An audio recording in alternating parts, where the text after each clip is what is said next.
Parties with thousands of dollars worth of champagne, luxury cars, absurd mansions, money flying around the office. You've probably seen the movie The Wolf of Wall Street with Leonardo DiCaprio, but what Hollywood showed was only a fraction of the reality. The true story of Jordan Belfort is even more shocking, more cruel, and involves thousands of victims who lost everything. Today, we'll delve into the behind the scenes of the biggest Wall Street fraud of the 1990s and reveal the manipulation techniques that stole more than $200 million from innocent investors. Get ready, because reality surpasses fiction. Jordan Belfort wasn't born rich. He grew up in Queens, New York, the son of two middle-class accountants. From a young age, Jordan had an undeniable talent: selling. By the age of 16, he was already earning $20,000 selling ice cream and popsicles on the beach. But Jordan didn't just want to make money, he wanted to be obscenely rich. At 24 years old, Jordan landed his first job on Wall Street at the brokerage firm L.F. Rothschild. It was 1987, and he was about to learn how the world of finance worked. But then came Black Monday, the stock market crash that destroyed thousands of careers. Jordan lost his job. Most people would have given up, but not Jordan Belfort. That's when Jordan discovered a dirty secret of Wall Street: penny stocks. These were shares of small, unknown companies that were worth pennies. The problem? They were extremely easy to manipulate, and the commissions were enormous, reaching up to 50% of the invested value. While traditional stock exchange shares paid 1% commission, penny stocks were a gold mine for unscrupulous brokers. In 1989, Jordan Belfort founded Stratton Oakmont with his partner Danny Porish. The name was chosen to sound respectable, as if it were a traditional Wall Street firm with centuries of history. But it wasn't. It was a scheme set up in a rented office in Long Island, far from the watchful eyes of Manhattan. Jordan had a gift. He could transform ordinary people into sales machines. He created a sales script so effective that even the most inexperienced salespeople could convince retirees, teachers, and ordinary workers to invest their savings in worthless stocks. This script became known as the straight line system, a system of persuasion that Jordan developed and which is documented in actual recordings of phone calls. The system worked in 3 stages. First, establish absolute trust. The salesman didn't sell the stock immediately, he sold himself, creating an emotional connection with the victim. Second, create extreme urgency. The opportunity was disappearing. Other investors were already buying. It was now or never. Third, close with authority. The salesman didn't ask if the client wanted to buy, but how much they wanted to invest. But how exactly did the fraud work? Stratton Oakmont used a tactic called pump and dump. Here's a step-by-step breakdown of the perfect crime. First, the company identified a penny stock of a practically bankrupt company. Jordan and his partners bought millions of shares for pennies each, sometimes for only 5 or 10 cents. Then came the manipulation phase. The brokers at Stratton Oakmont called thousands of clients using Jordan's perfect script. They lied shamelessly, invented false news about the companies, and created absurd expectations of profit. This stock will go from 50 cents to $5 in 3 months, they would say. Inside information, they whispered. A once-in-a-lifetime opportunity, they guaranteed. As more people bought shares, the price rose artificially. It was pure supply and demand created by lies. When the stock reached its peak, Jordan and his accomplices sold all their shares at the inflated price, pocketing absurd profits. And then, the stock plummeted, returning to being worth pennies. Investors lost 90%, 95%, sometimes 100% of their money. Retirees saw decades of savings evaporate. Families lost funds intended for their children's education. Stratton Oakmont wasn't just a fraudulent company, it was a factory of emotional manipulation. Jordan hired ambitious young people, many with no experience in finance, and transformed them into financial predators. The base salary was low, but the commissions were stratospheric.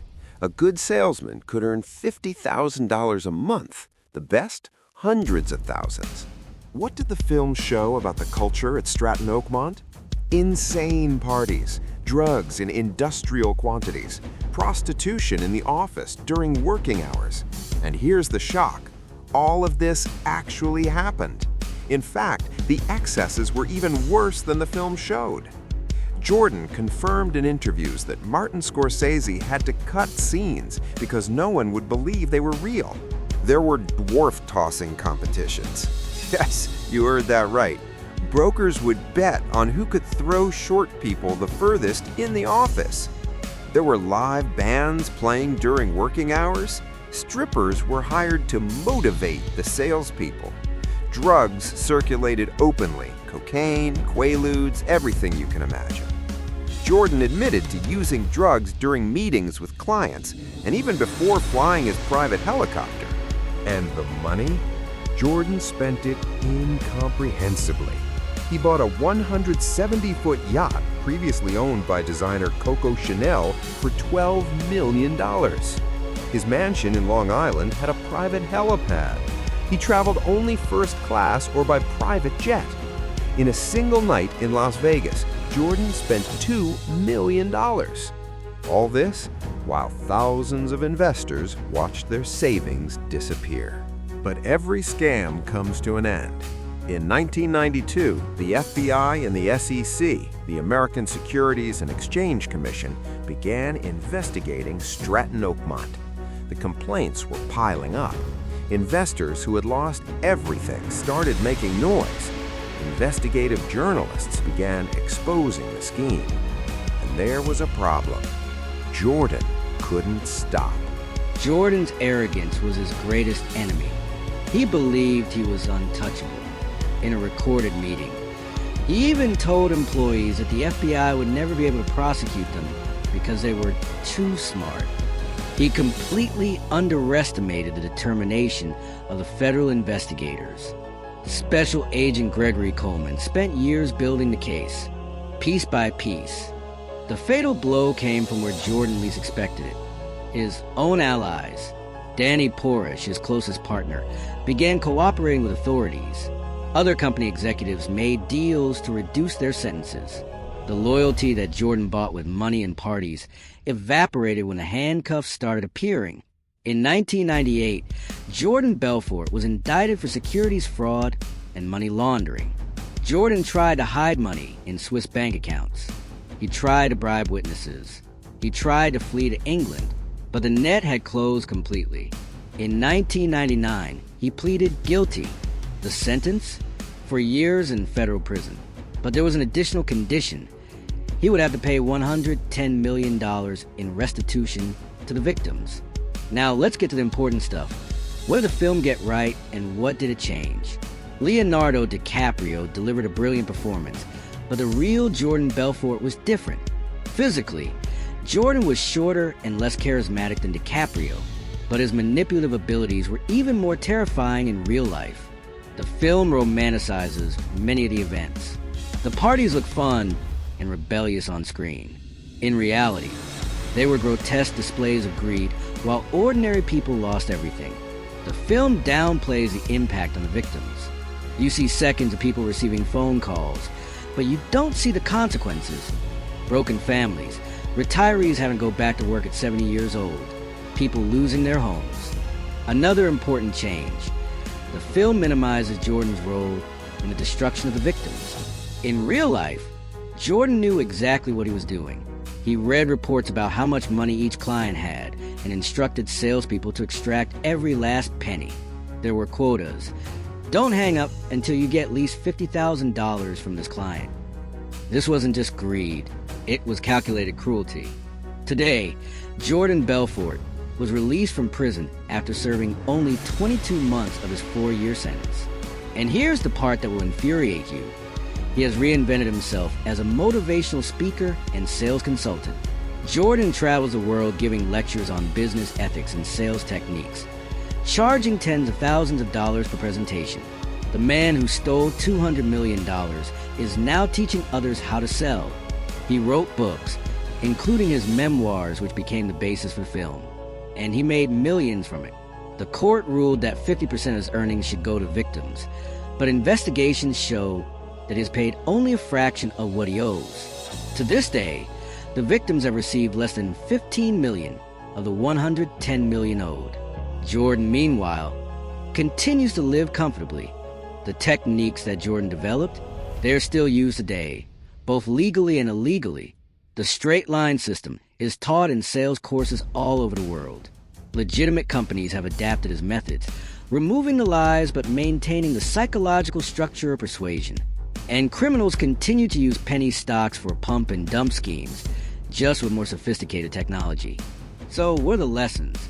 First, if it sounds too good to be true, it probably is. No legitimate investment guarantees astronomical returns without risk. Second, extreme sales pressure is always a warning sign. Honest salespeople give you time to think. Scammers create false urgency. Third, always check the credentials. Stratton Oakmont seemed legitimate, but it wasn't properly registered. Jordan Belfort's story is not a success story. It's a cautionary tale about what happens when unethical ambition meets a system that can be manipulated. More than 1,500 investors lost their savings. Families were destroyed. Retirement funds evaporated. And the main culprit today makes money telling his story as if it were an exciting adventure. The film The Wolf of Wall Street is brilliant entertainment, but it glorifies real-life criminals. Before you admire Jordan Belfort, remember, every dollar he spent on parties was stolen from someone who worked honestly their entire life. Every scene of excess represents the shattered dream of a real family. Hollywood sold us a fantasy. We show you the reality.